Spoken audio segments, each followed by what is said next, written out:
Old Bones. Old Bones. Written by Carol Jones. Illustrated by Pat Reynolds. Characters. Jackson lives on a farm. He loves the outdoors and a good joke. Sammy is Jackson's twin. She loves reading books. Darcy is visiting from the city. She loves drawing and painting. Sid is Darcy's little brother. He loves to solve mysteries. Chapter 1. Just sniffing about. Hero was sniffing around down by Dead Man's Creek. It was amazing what you could learn from a scrap of lunch wrap and a bit of string. Hero had hoped to find news of his friends, the Cocker Spaniel from over the hill and that frisky young collie from next door. Instead, the familiar lunch wrap told him that his humans had already started their picnic. Without him, they were probably sitting by the stream right now. Well fed, while his tummy rumbled. Hero nosed around the crumbled rocks of the creek's bank, wondering whether any lunch was left from the picnic. Then he saw what looked like a long gray bone sticking out of the bank. Yum! Lunch! Hero sniffed closer. Didn't smell like a bone. He licked it. Didn't taste like a bone either. But it sure looked like a bone. Better go find his humans. Sammy Hunter's ears were ringing from playing Echo in the gorge. But she still heard Hero's excited bark in the distance. She called to her brother and Sid, and they ran towards the sound. Darcy remained by the creek to guard her paints, easel, and the remains of the picnic. A few minutes later, the children appeared breathless at Hero's side. "What is it, old fella?" asked Jackson. "What have you found, Hero?" asked Sammy. Hero wagged his tail and showed off the bone he'd found. Jackson picked up the bone and held it out to the others. "A very old bone, by the look of it," ventured Sammy. Sid's eyes widened, and he drew in his breath. "Look how long and curved it is." Sammy took the bone from Sid and inspected it closely. "Probably a rib bone. Too big to be from a dog or a cat," said Jackson. "And not the right shape for a kangaroo." Sid was getting excited. He could just smell a good mystery. So could Hero, who was quivering all over. "I know," Sid said. "It's a human bone." "This is him." "Who?" asked the twins. "The dead man of Dead Man's Creek." "I bet we've got a murder on our hands." "Well, if it's a murder, the victim's been dead a very long time," said Sammy. The three children watched in horror as one end of the bone crumbled in Sammy's hand. "Come on, Hero. Let's go get Darcy.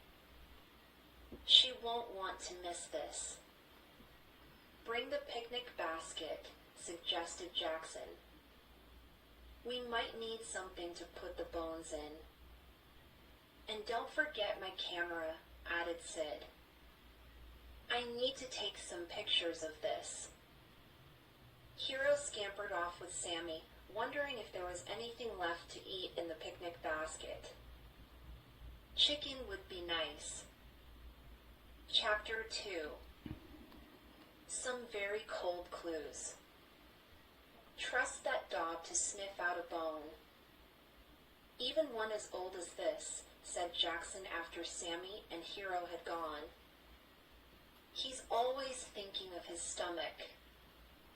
When Sammy and Darcy returned, the kids talked excitedly as they shared their leftover sandwiches with Hero. "Maybe we should follow Hero's tracks back to where he found it," said Sid. Sid looked hopefully at Jackson. Tracks were something Jackson knew about. His father had been teaching the twins about bush signs since they were 2. It was a skill his grandfather had taught him. Not many people knew how to track in the bush anymore. Besides, Jackson and Sammy knew the area around their farm like Sid knew his way around his Nintendo. That's why Sid and Darcy loved staying at the hunter's place for the summer vacation. It was so different from their city home. Jackson looked about for a moment to find Hero's paw prints in the wet sand by the creek. Then the boys followed Hero's tracks downstream towards the bridge.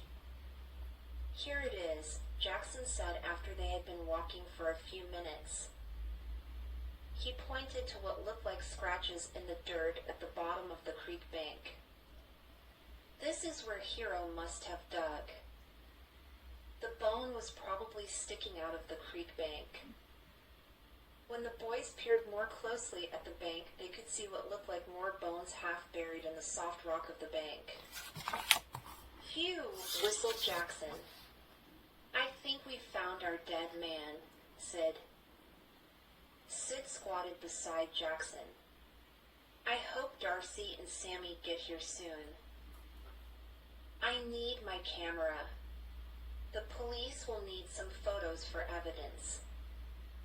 Sid reached out to tug the bone from the soft rock. He felt a hand grip his wrist to stop him. It was Sammy. She and Darcy had arrived, the picnic basket loaded with the camera and Darcy's sketch pad and paints.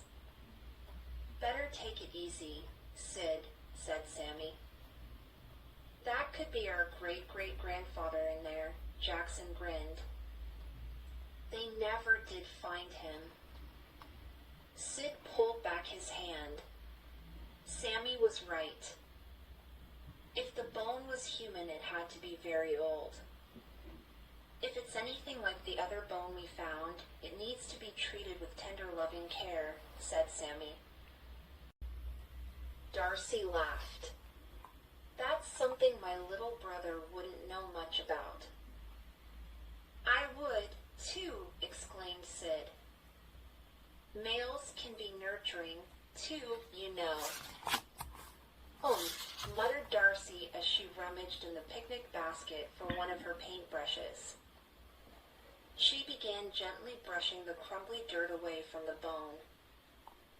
"I think this fella needs more than a good brush-up, Darcy," said Jackson.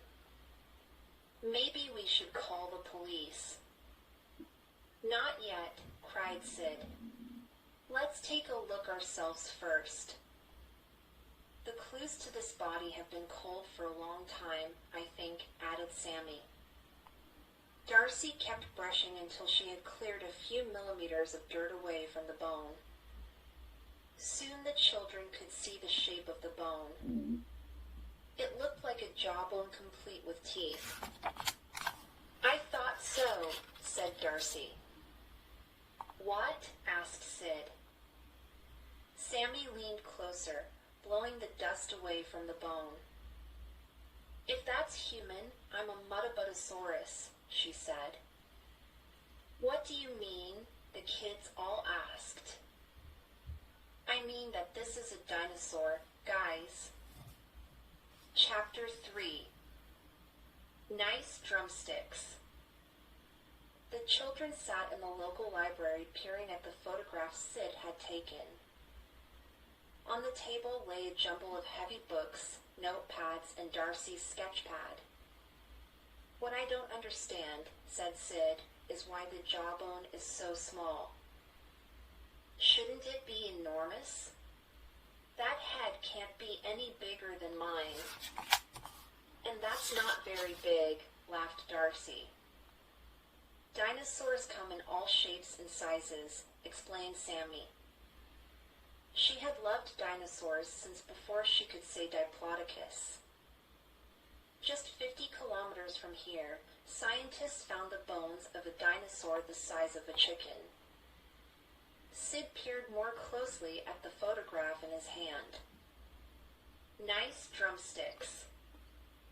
Jackson looked at his notepad.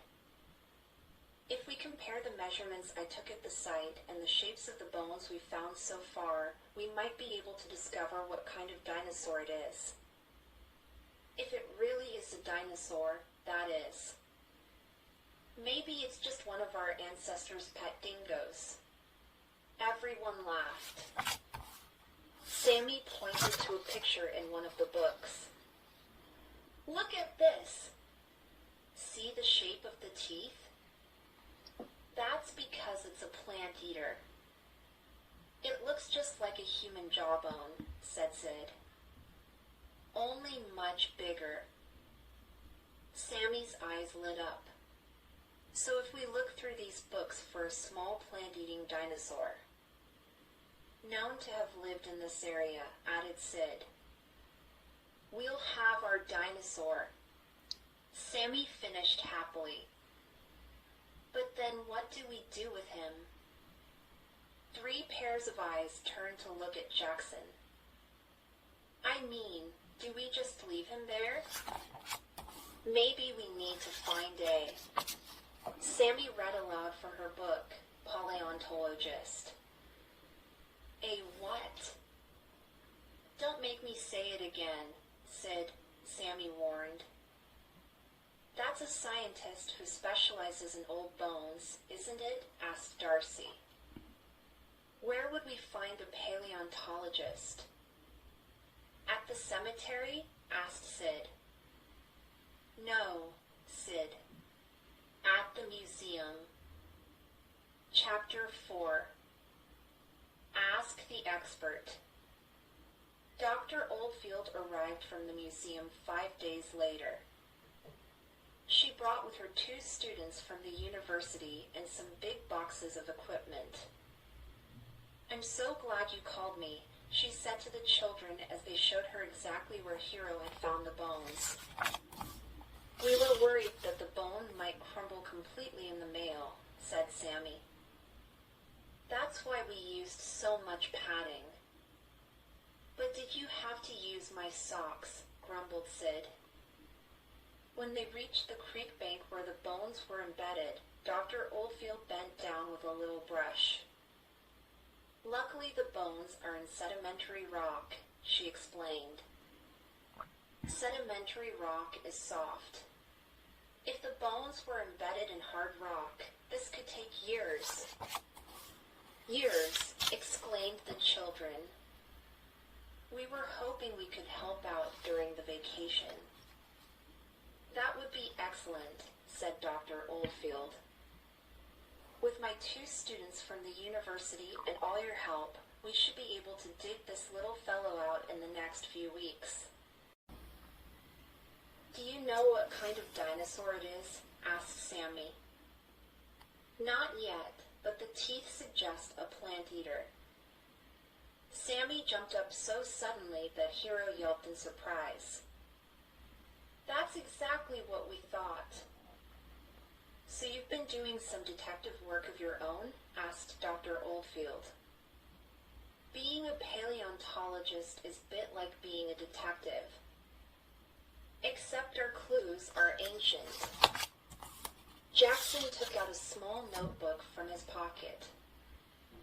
We compared the size of the bones and the shape of the teeth with other finds in this area, he said, and we thought it's like a hypsilophodont. Except bigger, added Sammy.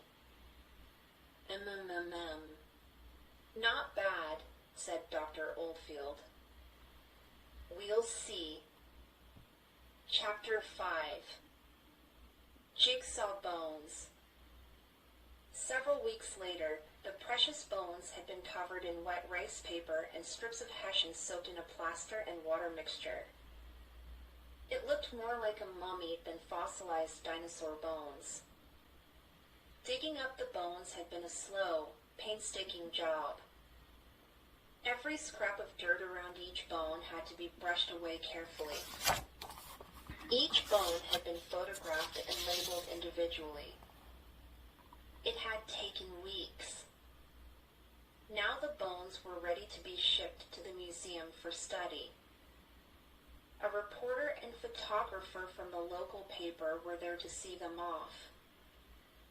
The children craned their necks to get a good look at the white plaster covering their find. "Why have they covered it with that coat of white stuff?" asked the reporter. "I know," exclaimed Sammy. "Go ahead, Sammy," said Dr. Oldfield. "That's the jacket," Sammy explained. "It protects the bones from being damaged." Sammy told the reporter more about the find while Sid followed the photographer around, suggesting angles for his shots. Next, the plaster bundles were packed carefully in straw for the trip to the museum. Museum staff would spend months trying to piece the bones together. "Just like a jigsaw." "Well, Dr. Oldfield, what kind of dinosaur do you think we've got?" asked Darcy. "Maybe we've discovered a brand new kind," said Jackson. Dr. Oldfield pushed her hat from her brow, wiped the perspiration from her forehead, and cleaned her glasses. Discovering dinosaurs was hard work. "Well, maybe, Jackson. I think you were right all along. This does look very much like a cross between a 100-million-year-old hypsilophodont and the bigger iguanodon. If there's one here, we may even find others." Hypsilophodonts like to feed on bushes in their family groups. The twins looked at each other and then at Sid and Darcy. "If it is a new species, do we get to name it?" they asked. "I suppose so," said Dr. Oldfield. "What would you like to call it?" "Well, we think you should call it Herosaurus, after its discoverer," said Sammy. "Woof!